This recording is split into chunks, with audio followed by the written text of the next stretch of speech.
गोपाल और सरिता अपनी झोपड़ी के आसपास लगी हुई सब्जियों को देखकर बहुत खुश हो रही थी। तभी गोपाल कहता है, अरे देख रही हो सरिता, हमारी सब्जियां कितनी अच्छी तरह उग गई हैं। इन्हें बाजार में बेचने पर अच्छा खासा मुनाफा होगा। हाँ जी, आप सही कहते हो। जिसका कोई नहीं होता उसका भगवान होता है। किसे पता था कि अपनी झोपड़ी के आसपास की बंजर जमीन पर सब्जियां लगाकर हम उसी को अपना रोजगार बना सकेंगे। वो लोग अपनी सब्जियों से कचरा निकाल रहे थे कि तभी उनकी बड़ी बहू अंबिका चाय लेकर आती है और उन्हें देते हुए कहती है, माँ जी, पिताजी, आप लोगों को ठंड नहीं लगती क्या? सुबह सुबह ही खेतों में काम करना शुरू कर दिया। चाय पी लीजिए। चाय लेते हुए सरिता कहती है, अरे बहू, अगर हमें इतनी ठंड लगेगी तो भला हम काम कैसे कर पाएंगे? सब्जियां तोड़कर बाजार में बेचने भी तो जाना है हमें। ठीक है, फिर मैं आप लोगों के लिए नाश्ता बना देती हूँ। नाश्ता करके निकल जाइएगा। ऐसा कहकर अंबिका वहां से चली जाती है। थोड़ी देर बाद अंबिका के दोनों बच्चे राजू और मीनल वहां आ जाते हैं और अपनी दादी से लिपट जाते हैं। तब मीनल कहती है, दादी, मुझे एक बात बताओ कि जमीन के अंदर सब्जियां कैसे उग जाती है? बेटा, हम बीज लगाते हैं तो उन्हीं से पौधे होते हैं। लेकिन दादी, बीज भला पौधों में कैसे बदल जाते हैं? बेटा, भगवान जी बीज को पौधों में बदल देते हैं। थोड़ी देर बाद बच्चों से बात करने के बाद सरिता और गोपाल सब्जियां तोड़कर टोकरी में भर लेते हैं और उन्हें बेचने के लिए निकल जाते हैं।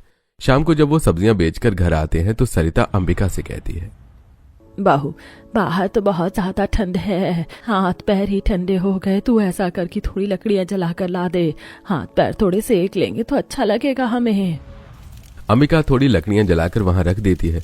सरिता और गोपाल के साथ सुनील और रवि भी आग के आसपास बैठ जाते हैं।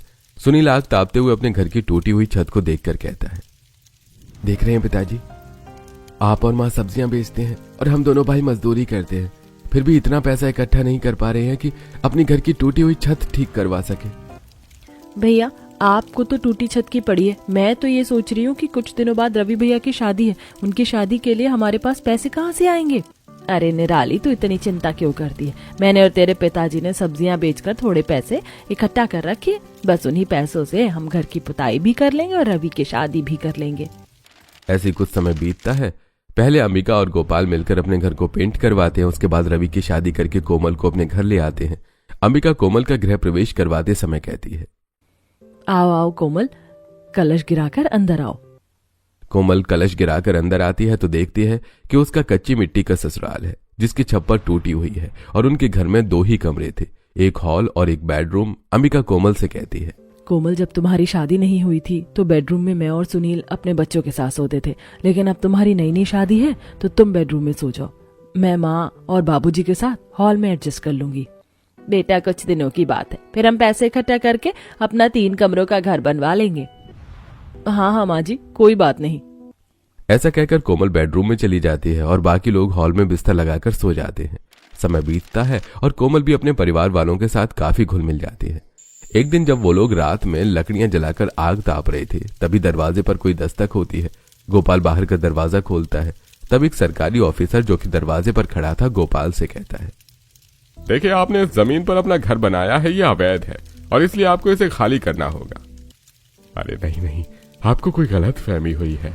ये जमीन सालों से हमारी है। हमारे दादा परदादा भी यहाँ रहते थे। देखिए, अब ये तो आपको कोर्ट में साबित करना पड़ेगा। ये रहे कोर्ट के ऑर्डर। ऐसा कहकर अफसर कागज हाथ में देकर वहां से चला जाता है। गोपाल घर के अंदर आकर सारी बातें अपने पूरे परिवार को बताता है। यह सब सुनकर सारे परिवार के होश उड़ जाते हैं। सरिता रोते हुए कहती है, हे भगवान, एक ही तो छत है हमारे सर पर, अब वो भी हमसे छिन जाएगी तो हम कहाँ जाएंगे भला? माँ, आप इतनी चिंता क्यों करती हो? मैं कल ही शहर जाकर किसी अच्छे वकील से मिलूंगा और उससे बात करके इस ऑर्डर को कैंसिल करवाऊंगा। हाँ माँ, आप चिंता मत करो। भगवान ने चाहा तो हमें घर खाली नहीं करना पड़ेगा। सुनील और अंबिका की बात सुनकर सरिता को कुछ तसल्ली मिलती है। अगले दिन सुबह सुनील शहर जाकर एक अच्छे वकील से मिलता है और उसे ऑर्डर के पेपर दिखाते हुए सारी बातें बताता है। ये देखकर वकील कहता है, देखिए, जिस जमीन को सरकार अपना कह देती है उसी की मानी जाती है। और फिर आपके पास कोई पक्के कागज भी तो नहीं है कि जमीन आपकी है जिसके आधार पर केस हो सके, इसलिए आपको ये जमीन खाली करनी होगी और कोई रास्ता नहीं है। वकील की बात सुनकर सुनील बहुत मायूस हो जाता है। वो घर आकर सभी को सारी बातें बताता है। ये सारी बातें सुनकर सरिता कहती है, सुन लीजिए जी, वकील कुछ भी कहे, लेकिन मैं तो अपना घर खाली करने वाली नहीं हूँ। नहीं सरिता, अगर सरकार की तरफ से ऑर्डर है तो हमें ये घर खाली करना पड़ेगा, वरना वे लोग यहाँ पर बुलडोजर चला देंगे। ये बात सुनकर सरिता रोने लगती है और कहती है, हमारे तो नसीब खोटे, हमारे घर में क्या कम गरीबी थी जो अब सिर से छत भी छिन गई। बेचारी कोमल भी क्या सोचती होगी कि कोई और सुख तो क्या, हम उसे छत भी नहीं दे सके। नहीं माँ जी, मैं भी तो आप लोगों के परिवार का हिस्सा हूँ। बुरा वक्त है, हम सब मिलकर इसका मुकाबला करेंगे। अगली सुबह सभी लोग अपना सामान पैक करके घर छोड़ देते हैं और घर से बाहर आ जाते हैं। तब अंबिका कहती है, माँ पिताजी, मैं पड़ोसियों से थोड़ी मदद मांग कर देखती हूँ। अगर वो हमें कुछ दिनों के लिए रहने की जगह दे दे तो फिर तो हम कोई ना कोई घर किराए पर ले ही लेंगे। ठीक है बहू, तुम मदद मांग कर देख लो। रुकिए भाभी, मैं भी आपके साथ चलती हूँ। अंबिका और कोमल दोनों अपने पड़ोसियों के घर जाती हैं। अंबिका आशा से कहती है, आशा चाची, हमें कुछ दिन अपने घर में रहने के लिए एक कोना दे दो, हम जल्द ही अपने घर की व्यवस्था कर लेंगे। अंबिका बेटा, अगर तुम्हारा परिवार छोटा होता तो मैं तुम्हें रहने के लिए कोई जगह दे देती, लेकिन इतने बड़े परिवार को भला मैं कहाँ रखूं? मेरा भी घर 2 ही कमरों का है। माफ करना बेटा, लेकिन मैं तुम्हारी कोई मदद नहीं कर सकती। इसके बाद अंबिका और कोमल कुछ और पड़ोसियों से भी मदद मांगती हैं, लेकिन उनमें से कोई भी उन लोगों की मदद करने के लिए तैयार नहीं होता। अंबिका और कोमल अपने परिवार के पास वापस लौटकर सारी बातें बताते हैं। ये सुनकर गोपाल कहता है, मैं तो जानता था कि हमारे पड़ोसी हमारी तरह ही गरीब है, वे हमारी मदद नहीं कर सकते। हमें ही अपने लिए कोई और ठिकाना ढूंढना होगा। गोपाल के ऐसा कहने पर सभी लोग अपना सामान उठाते हैं और चलने लगते हैं। चलते चलते राजू और मीनल बहुत थक जाते हैं तो राजू कहता है, दादाजी, अब और कितनी दूर चलना? मैं तो बहुत थक गया हूँ, मेरे पैर दुखने लगे हैं। हाँ दादाजी, मैं भी बहुत थक गई हूँ। बेटा तुम चिंता मत करो, हम जल्दी ही कोई ना कोई व्यवस्था कर लेंगे। गोपाल के ऐसा कहने पर बच्चे खुश हो जाते हैं। वो लोग फिर थोड़ी देर चलते हैं। अब शाम हो जाती है और सभी लोगों को ठंड लगने लगती है। मीनल कांपते हुए कहती है, दादाजी, मुझे बहुत ठंड लग रही है, चलिए ना किसी के घर में चलते हैं। देखिए जी, ठंड बढ़ रही है, हमें कहीं ना कहीं तो रुकना ही होगा। आखिरकार हम ऐसे कब तक चलते रहेंगे? सरिता, सामने जंगल है, किसी घने पेड़ के नीचे बैठकर सोचते हैं कि आगे क्या करना है। सभी लोग जंगल में पहुंच जाते हैं और एक घने पेड़ के नीचे बैठ जाते हैं। मीनल अपने साथ लाई हुई पानी की बोतल निकालती है और सभी को देती है। सभी बारी बारी करके पानी पीते हैं। शाम हो चुकी थी और ठंड भी बढ़ चुकी थी। तभी मीनल कहती है, माँ, मुझे बहुत भूख लगी, कुछ खाने को दो ना। बेटा, हमारे पास खाने को कुछ भी नहीं है, तो मैं तुम्हें क्या दूं? भाभी, मुझे पता था कि हमें सुबह घर खाली करना है, इसीलिए मैंने सब्जियां अपने खेतों से तोड़कर नमक के पानी में उबाल कर रख ली थी। चलिए हम सब वही खा लेते हैं। ऐसा कहकर कोमल सब्जियां निकालती है और थोड़ी थोड़ी उबली सब्जियां सभी को देती है। सभी ने वो सब्जियां खाई। जैसे जैसे शाम बढ़ रही थी वैसे वैसे पेड़ के नीचे ठंड लग रही थी। सभी लोग ठंड से कांप रहे थे। तब सुनील कहता है, पिताजी, इस पेड़ के नीचे तो बहुत ठंड लग रही है, हम ज्यादा देर यहाँ नहीं रह पाएंगे। जंगल में अक्सर पुरानी गुफाएं होती हैं। चलिए हम भी कोई गुफा ढूंढते हैं। अगर हमें कोई गुफा मिल जाए तो हमें वहां ठंड से थोड़ी राहत मिलेगी। सुनील की बात सभी को सही लगती है और वो गुफा ढूंढने के लिए निकल जाते हैं। काफी देर जंगल में ढूंढने के बाद उन्हें एक गुफा दिखाई देती है। सभी लोग गुफा के पास जाते हैं। तब रवि कहता है, भैया, इस जंगली गुफा के अंदर खतरा हो सकता है, आप लोग यहीं रुकिए, सबसे पहले मैं अंदर जाकर देख कर आता हूँ। अगर सब ठीक रहा तो फिर सभी लोग अंदर चलेंगे। ऐसा कहकर रवि गुफा के अंदर जाता है, लेकिन अंदर का नजारा देखकर रवि के होश उड़ जाते हैं। उस गुफा में नीचे 4-5 सांप दिखाई दे रहे थे, तो वहीं एक किनारे चीता सो रहा था। रवि दबे पांव बाहर आ जाता है और घबराते हुए सभी लोगों को सारी बातें बताता है। ये सुनकर गोपाल कहता है, अरे, हमारा यहाँ ज्यादा देर तक रुकना खतरे से खाली नहीं है, ये जंगल बहुत खतरनाक है। अरे चलो, हम जल्दी से यहाँ से निकल चलते हैं। हाँ जी, अगर जान बची रहेगी तो रहने के लिए कोई न कोई जगह तो मिल ही जाएगी। इसके बाद सभी लोग वहां से जल्दी जल्दी आगे की तरफ बढ़ने लगते हैं। चलते चलते राजू कांपते हुए कहता है, माँ, मुझे बहुत ठंड लग रही है, मुझे जंगल में नहीं रहना, आप अपने घर वापस चलो ना। हाँ माँ, देखिए ना, मेरे पैर कितने दुख रहे हैं और मेरे हाथ पैर भी कांप रहे हैं। चलिए ना दादाजी, हम घर चलते हैं। हाँ मेरे बच्चों, थोड़ा और सब्र करो, मैं तुम्हारे लिए इसी जंगल में रहने की बहुत अच्छी व्यवस्था करूंगी, जहाँ जंगली जानवर भी नहीं होंगे और ना ही तुम्हें ठंड लगेगी। अरे बहू, क्यों बच्चों को झूठी तसल्ली दे रही? मुझे तो नहीं लगता कि हमें इस जंगल में कोई ऐसी जगह मिलेगी जहाँ हम रह सकते हैं। माँ जी, मैंने सुना है कि इस जंगल में थोड़ा आगे जाकर नदी के पास एक बहुत अच्छी जगह है जहाँ जानवरों का भी आना जाना नहीं रहता। हम उसी जगह पर जाकर रहने की कोई व्यवस्था कर सके तो बहुत अच्छा होगा। अब सभी लोग थोड़ा और आगे जाते हैं तो वो जगह दिखाई देती है। सभी लोग उस जगह को देखकर बहुत खुश हो जाते हैं, लेकिन तब तक शाम हो चुकी थी और सभी लोग ठंड से कांप रहे थे। तभी अंबिका कहती है, माँ जी, इस जगह पर जंगली जानवर नहीं आते होंगे और देखिए तो यहाँ से थोड़ी ही दूर नदी दिखाई दे रही है। मुझे लगता है कि ये हमारे रहने के लिए एक सही जगह होगी। लेकिन बेटा, यहाँ तो बड़ी ठंड है। माँ जी, हमारे पास एक तिरपाल है और कुछ रस्सियां भी हैं। हम उसको फिलहाल यहीं बांध लेते हैं, जिससे हवा रुक जाएगी। जैसे तैसे हम रात गुजार लेंगे, फिर सुबह देखेंगे कि क्या करना है। सभी को अंबिका की बात सही लगती है। तभी दोनों भाई अपने पिता के साथ मिलकर उस तिरपाल को अच्छी तरह से लगा देते हैं। अंबिका आसपास से लकड़ियां इकट्ठा कर थोड़ी आग जला देती है और सभी लोग उस छोटे से तिरपाल में बनी झोपड़ी के अंदर घुसकर अपने सामान में से कंबल ओढ़कर लेट जाते हैं। तभी गोपाल कहता है, अंबिका बहू, आज तो तुमने बुद्धि लगाकर हम सबको बचा लिया, वरना पता नहीं हमारा क्या होता। पिताजी, बस आप देखते जाइए, मैं इस जंगल में अपना कितना अच्छा ससुराल बसाऊंगी। अंबिका की बातें सुनकर सभी लोग खुश हो जाते हैं। फिर वो लोग सो जाते हैं। अगले दिन सुबह सुबह धूप निकलती है तो सभी लोग तिरपाल से बाहर निकलते हैं। सभी को सुबह की धूप बहुत अच्छी लगती है। फिर अंबिका सभी लोगों से कहती है, देखिए, यहाँ से हमारा गांव सामने दिखाई दे रहा है। इसका मतलब है ये जगह गांव से ज्यादा दूर नहीं है और हम यहाँ आराम से घर बनाकर रह सकते हैं। वो तो ठीक है अंबिका, लेकिन हम यहाँ घर बनाएंगे कैसे? घर बनाने के लिए तो ईंट, मिट्टी और सीमेंट लगेगी। किसने कहा आपसे कि इन चीजों के बिना घर नहीं बनता? देखिए, आसपास जंगल में कितने सारे बांस के पेड़ हैं और सूखी लकड़ियां दिखाई दे रही हैं। हम अपना घर इन चीजों का उपयोग करके बनाएंगे और रस्सी की जगह हम पेड़ों की बेल इस्तेमाल करेंगे। अंबिका, घर बनाने के लिए तो हमारे पास औजार भी नहीं है। उनके बिना हम इन पेड़ों को काटकर घर कैसे बनाएंगे? कुछ चाकू और खेत जोतने का सामान तो हमारे पास है ही, और कुछ और औजार हम इन पत्थरों को घिसकर तैयार करेंगे। यह सोचकर अंबिका पहले सामान में से चाकू और कुदाल सारी चीजें निकालती है। उसके बाद कुछ छोटे पत्थरों को लाकर उन्हें घिस घिस कर औजार बनाना शुरू करती है। तो वहीं घर के बाकी लोग आसपास से छोटी बड़ी लकड़ियां और बांस काट कर उन सबको इकट्ठा करते हैं। तभी गोपाल कहता है, चलो अब मेरे साथ इन लकड़ियों को जोड़कर घर बनाना शुरू करो। पिताजी, हम घर का दरवाजा इस तरफ रखेंगे ताकि इन पत्थरों से हम आसानी से चढ़ और उतर सके। सभी मिलकर घर बनाना शुरू करते हैं। वो पहले बड़े बड़े बांस को बड़े पत्थरों के बीच में घुसाकर बांध देते हैं। फिर छोटी बड़ी लकड़ियों को बांधकर और एक साथ जोड़कर उन्हें आसपास के पेड़ों की लताओं का इस्तेमाल करके बांध देते हैं। देखते ही देखते घर का ढांचा बन जाता है। इसके बाद वो छत पर कुछ लकड़ियां बांधकर ऊपर पेड़ों के पत्ते और घास फूस डाल देते हैं, जिससे उनकी छत तैयार हो जाती है। और इस तरह वो 4 कमरों का लकड़ी का घर तैयार कर लेते हैं, जिसे देखकर निराली कहती है, भाभी, ये घर तो हमारे घर से भी ज्यादा अच्छा है और इसमें 4-5 कमरे हैं। एक कमरे में मैं, कोमल, मीनल और राजू सोएंगे, दूसरे कमरे में आप और भैया, तीसरे कमरे में बड़े भैया और बड़ी भाभी, और चौथे कमरे में माँ और बाबूजी सो जाएंगे। लेकिन रसोई कहाँ बनेगी? अरे निराली, तू चिंता मत कर, रसोई मैं अपने ही कमरे में बना लूंगी। तब तक सभी को बहुत भूख लग जाती है। तब मीनल कहती है, माँ, मुझे तो बहुत जोरों की भूख लगी, कुछ तो खाने को दो। भाभी, यहाँ आसपास फलों के भी पेड़ दिखाई दे रहे हैं। मैं ऐसा करती हूँ कि कुछ फल तोड़कर लाती हूँ, अभी तो हम लोग वही खा लेंगे।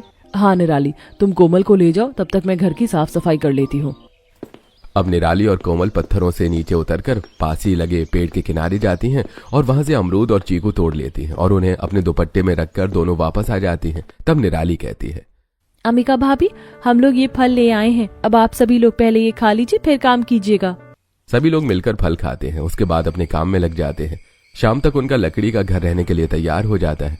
सभी लोग घर के अंदर जाते हैं और घर का दरवाजा बंद कर देते हैं और चटाई बिछाकर बैठ जाते हैं। तब कोमल कहती है, भाभी, हमारा घर तो तैयार हो गया, लेकिन ये क्षेत्र काफी खुला है और यहाँ शाम होने से पहले इतनी ठंड लग रही है। रात भर भी हमें बहुत ठंड लगेगी। हमें ठंड की कोई न कोई व्यवस्था करनी पड़ेगी, वरना हमारी हालत खराब हो जाएगी। अरे कोमल, उसका इंतजाम भी मैंने कर लिया है। देखिए, घर बनाने से कितनी सारी लकड़ियां बच गई हैं। इन सारी लकड़ियों में से कुछ की तो हम मशाले बनाएंगे ताकि हमारे घर और उसके आसपास रोशनी हो सके, और कुछ को हम जलाकर अपने घर के अंदर रखेंगे जो हमारे घर को गर्म रख सके, और हम बिना मोटी रजाइयों के भी आराम से सो सके। फिर कल देखेंगे कि हमें रजाई का क्या करना है। ये बात सुनकर सभी बहुत खुश हो जाते हैं। सभी लोग बचे हुए फल खा लेते हैं और तब तक निराली और कोमल मिलकर कुछ मशालें जलाकर रोशनी के लिए अपने घर में और घर के बाहर भी रखती हैं। इसके बाद अंबिका बिस्तर लगा लेती है और सभी लोग सो जाते हैं। अगली सुबह जब सभी लोग सोकर उठते हैं तब निराली कहती है, भाभी, रात को तो हम सभी को बहुत अच्छी नींद आई और हम बहुत अच्छी तरह से सो गए। हमारे घर में रहने की व्यवस्था तो हो गई, लेकिन खाने की व्यवस्था अभी तक नहीं हुई। हम भला इस जंगल में क्या खाएंगे? निराली, इस जंगल से गांव ज्यादा दूर नहीं है। पिताजी, आप अपने दोनों बेटों के साथ गांव जाइए और अपने लिए काम ढूंढिए। मुझे विश्वास है कि छोटा मोटा कोई ना कोई काम तो मिल ही जाएगा, जिससे हमारे घर का खर्चा चल जाए। हाँ बहू, तुम ठीक कहती हो। चलो सुनील और रवि, हम गांव में जाकर अपने लिए कुछ काम ढूंढते हैं। गोपाल और उनके दोनों बेटे अपने लिए काम ढूंढने के लिए निकल पड़ते हैं। तब तक बच्चे भी सोकर उठ जाते हैं और खाना मांगते हैं। तब कोमल कहती है, भाभी, हमारे सामान में थोड़े से दाल चावल रखे। मैं ऐसा करती हूँ कि उनकी खिचड़ी बना लेती हूँ। हाँ कोमल, लेकिन सबसे पहले हमें पानी की व्यवस्था करनी होगी। सामने जो नदी दिख रही है वहीं से पानी भरकर लाना होगा। चलो हम पानी लेकर आते हैं। अंबिका, कोमल और निराली पानी लेने के लिए थोड़ी दूर पर जाती है, जहाँ एक साफ सुथरी नदी बह रही थी और उन्हें नदी के आसपास टूटे हुए मटके पड़े मिलते हैं। तीनों मटकों को उठाती हैं, उनमें पानी भरती हैं और फिर उन्हें लेकर घर लौट आती हैं। सभी लोग पानी पीकर अपनी प्यास बुझाते हैं। फिर कोमल कहती है, भाभी, अब मैं बाहर ही चूल्हा जलाकर खिचड़ी बना लेती हूँ। कोमल, देख रही हो बाहर कितनी तेजी से हवाएं चल रही हैं। मुझे तो लगता है कि हमें अपनी रसोई को घर के अंदर ही बनाना चाहिए। अंबिका कोमल और निराली की मदद से बाहर से कुछ पत्थर उठाकर लाती है। वो उन्हें जोड़कर चूल्हा बनाती है और कुछ बांस की लकड़ियां उठाकर उनसे वो अपनी रसोई का आकार देती है। साथ में वो कुछ रैक भी बनाती है। कोमल और निराली ये देखकर बहुत खुश हो जाती हैं। तभी कोमल कहती है, भाभी, आपने तो घर से भी अच्छी रसोई बना दी। अब मैं जल्दी से चूल्हा जलाकर खिचड़ी बना लेती हूँ। कोमल सभी के लिए खिचड़ी बनाती है और कहती है, माँ जी, मैंने खिचड़ी तो बना दी है। अब पिताजी और वे दोनों भाई भी आ जाते तो मैं सबके लिए एक साथ खाना लगा देती। तभी घर के सभी पुरुष भी वहां आ जाते हैं। उन्हें देखकर सरिता कहती है, बताइए जी, आप लोगों को कोई काम मिला क्या? हाँ सरिता, हमारे दोनों बेटों को तो मजदूरी का काम मिल गया है और मैंने भी एक किराने की दुकान पर अपने लिए साफ सफाई की बात कर ली है। पिताजी, मैं सभी का खाना लगा देती हूँ। आप सभी लोग खाना खा लीजिए। कोमल चटाई बिछाकर सभी को खाना लगा देती है। वो सभी लोग साथ बैठकर खिचड़ी खाते हैं। उसके बाद अंबिका कहती है, सुनील, जब हम नदी से पानी लाने के लिए गए थे तो मैंने रास्ते में कुछ कपास के पेड़ देखे थे। अभी तो अच्छी खासी धूप है। चलिए हम सब वो कपास तोड़कर ले आते हैं और हम उन्हें पुरानी साड़ियों के कवर में भरकर मोटी रजाइयां बना सकते हैं। ठीक है अंबिका, तो चलो हम चलते हैं और कपास ले आते हैं। सभी लोग अपने सामान में रखी हुई बोरियां लेते हैं और जंगल की तरफ निकल जाते हैं। कपास के पेड़ों के पास पहुंचकर सुनील और रवि मिलकर सारी कपास तोड़कर बोरी में भरते हैं। उसके बाद वो लोग बोरियां उठाकर ले आते हैं और उन कपास के फलों को तोड़ तोड़कर उसमें से रुई निकालते हैं। और अंबिका कहती है, कोमल और निराली, हमारे पास कुछ पुरानी साड़ियां हैं। वे और सुई धागा ले आओ। हम उनके कवर बनाकर इन रुइयों को उसमें भर देते हैं, जिससे हमारे गद्दे और रजाई बनकर तैयार हो जाएंगे। कोमल और निराली ऐसा ही करती हैं। अब साड़ियों का कवर बनाकर उसमें रुई भरकर सभी लोग मिलकर सी लेते हैं और उनकी गद्दे रजाइयां तैयार हो जाती हैं। अब रात होने लगी थी। तभी सरिता कहती है, बहू, इन रजाइयों को ओढ़कर तो हम चैन से रात भर सो सकते हैं। अब सभी लोग अपने अपने हिस्से के गद्दे और रजाई लेकर अपने अपने कमरों में जाकर गद्दे बिछाकर रजाई ओढ़कर चैन से सो जाते हैं। अगले दिन सुबह कोमल ने सभी के लिए दाल चावल बनाए और सभी को परोसते हुए बोली, माँ, पिताजी, भाभी, घर का सारा राशन खत्म हो गया। शाम को हमारे पास बनाने के लिए कुछ भी नहीं है। सुनिए जी, आज मजदूरी से जो पैसे मिलेंगे उससे आप दाल चावल खरीद कर ले आइएगा और साथ ही पानी भरकर रखने के लिए कुछ मिट्टी के मटके भी खरीद लाइएगा। और रही बात सब्जियों की, तो नदी के किनारे मैंने कुछ सब्जियां उगी हुई देखी थी। आज मैं वो सब तोड़ कर लाऊंगी और शाम को बनाऊंगी। ठीक है अंबिका, मैं ले आऊंगा। बेटा चलो, अब हमें अपने काम पर निकलना चाहिए वरना देर हो जाएगी। ठीक है पिताजी, चलिए।